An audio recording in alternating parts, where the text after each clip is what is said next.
procrastinação não é o seu problema. Pode não parecer, mas na maioria das vezes, o comportamento da procrastinação não é o problema em si, mas sim um sinal da necessidade de mudança. Então, antes de tentar parar de procrastinar, vem comigo entender melhor o que está te levando a ter esse comportamento e como mudá-lo. Olá pessoal, tudo bem com vocês? Meu nome é Daniela, eu sou psicóloga clínica e hoje nós vamos falar sobre procrastinação, esse hábito que é o terror de muitas pessoas. Adiar uma tarefa nem sempre é ruim, às vezes é a melhor decisão a ser tomada dentro de uma situação, seja para pensar melhor na situação e em como resolvê-la, buscar ajuda ou ainda se informar. Porém, muitas vezes esse adiamento é desnecessário, não tem justificativa e é acompanhado por culpa, vergonha, arrependimento, e é aí que está o problema. A procrastinação é a evitação ou adiamento intencional de uma ação, mesmo com a consciência das consequências desse atraso, a tal ponto que isso gere prejuízos em alguma área da sua vida. E isso gera aumento do nível de estresse, ansiedade, acúmulo de tarefas, menor produtividade, além de uma sensação de fracasso por não cumprir com as suas responsabilidades e compromissos. Vale frisar que dentro desse entendimento, quando você não faz uma atividade porque realmente está muito cansada, ou porque aconteceu algum imprevisto, como questões de saúde, outras demandas mais urgentes, ou ainda não consegue fazer todas as atividades da sua lista quilométrica porque não dá tempo realmente, não é procrastinação. Ou pelo menos não da forma como você pensa. Vamos entender então os principais motivos que nos levam a procrastinar e como combatê-los. Um dos aspectos mais centrais quando se fala de procrastinação é a falha no processo de autorregulação. Resumidamente, autorregulação é a nossa habilidade em regular processos relacionados aos nossos pensamentos, emoções e comportamentos. Então, pode ser que o ato de procrastinar seja uma consequência dessa dificuldade em se regular. Começando então pela regulação emocional. Existem emoções que são desconfortáveis, como a ansiedade, o medo, a tristeza, e nós, de forma geral, não aprendemos a lidar bem com o desconforto, principalmente em relação às nossas emoções. Então, há uma tendência comum de evitação ou fuga diante dessas emoções desconfortáveis. Por exemplo, supondo que você está realizando uma tarefa nova e quando você começa, passa a sentir ansiedade e medo. Então, fica mais agitada, sua respiração acelera, sente um calor repentino, suor, pensamentos acelerados. E focando nesse desconforto que você está sentindo, por não saber muito bem como lidar com essas emoções e as reações associadas a elas, você foge daquela tarefa. Isso, por um lado, vai te deixar mais calma, trazer até um alívio, porém cria outros dois problemas. O primeiro e mais óbvio, você ainda vai precisar fazer aquela tarefa em algum momento. E ao se aproximar do prazo de entrega, vai experimentar um nível muito elevado de estresse e ansiedade, além de desempenho inferior. E outro, você deixa de aprender a lidar de forma adaptativa com as suas emoções, ao mesmo tempo em que cria o hábito de deixar para depois, logo procrastinar. Se esse for o seu caso, o caminho é, primeiro, aceitar a sua emoção, por mais desconfortável que ela seja. Não tente lutar contra ela. Entenda que as emoções são como ondas. Elas sobem, atingem um pico, mas depois descem. E depois aprenda a nomear o que você está sentindo. É medo, é ansiedade, decepção, tristeza, raiva. Eu recomendo que você tenha um diário das emoções para ficar mais fácil de rastrear. E por fim, faça algo para se acalmar naquele momento e conseguir voltar ao foco.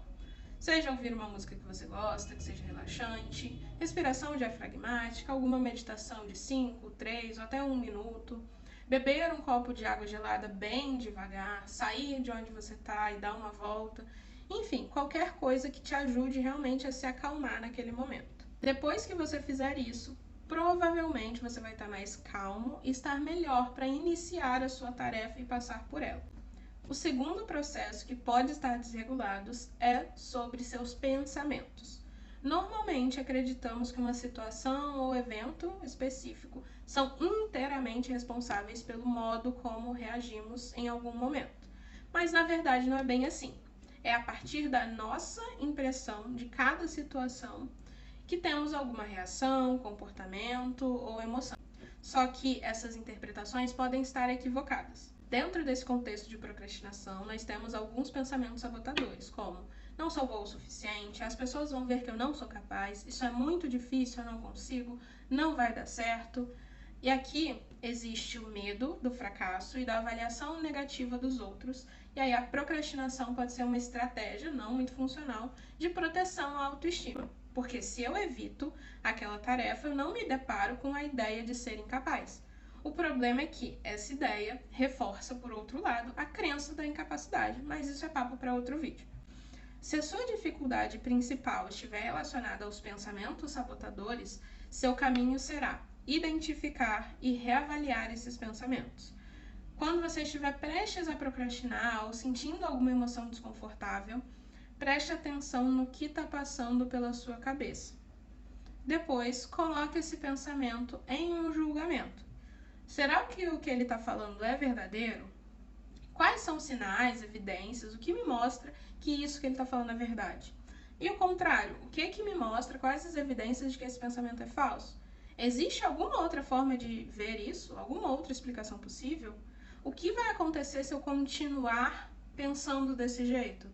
O que é que eu preciso então fazer agora? Esses são alguns questionamentos que você pode fazer dentro desse processo. Existem outros pensamentos sabotadores que também podem influenciar, como tive um dia muito difícil, vou deixar para amanhã, não estou com disposição para fazer isso agora, vou ficar aqui só mais 5 minutinhos e já vou lá fazer. Esse tipo de pensamento está relacionado à permissividade e também pode ser reestruturada da mesma forma que os anteriores. Mas eles também têm relação com o terceiro processo, que é o comportamental. Em geral, quem apresenta procrastinação há algum tempo apresenta certa dificuldade de controle dos impulsos. Acontece que existe uma tendência humana a priorizar prazeres imediatos e não aqueles a longo prazo. Só que, para atingir objetivos importantes da vida, é necessário conseguir enfrentar o desconforto do presente, abrir mão desses prazeres imediatos.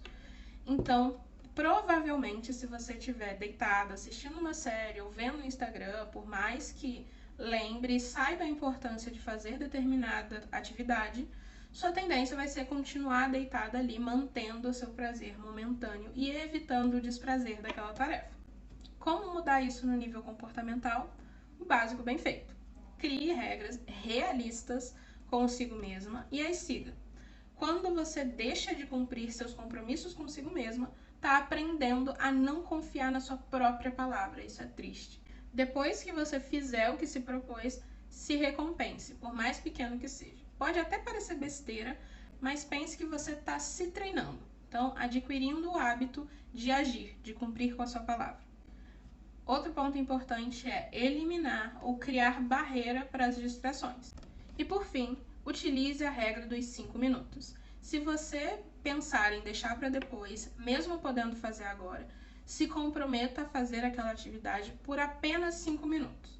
Depois desse tempo, caso você não se sinta disposta ou não queira fazer, tudo bem, você cumpriu o que você prometeu. Mas geralmente o que acontece é que iniciar aquela tarefa, mesmo que por um período curto, te ajuda a ter mais disposição em fazer das próximas vezes e continuar naquela tarefa.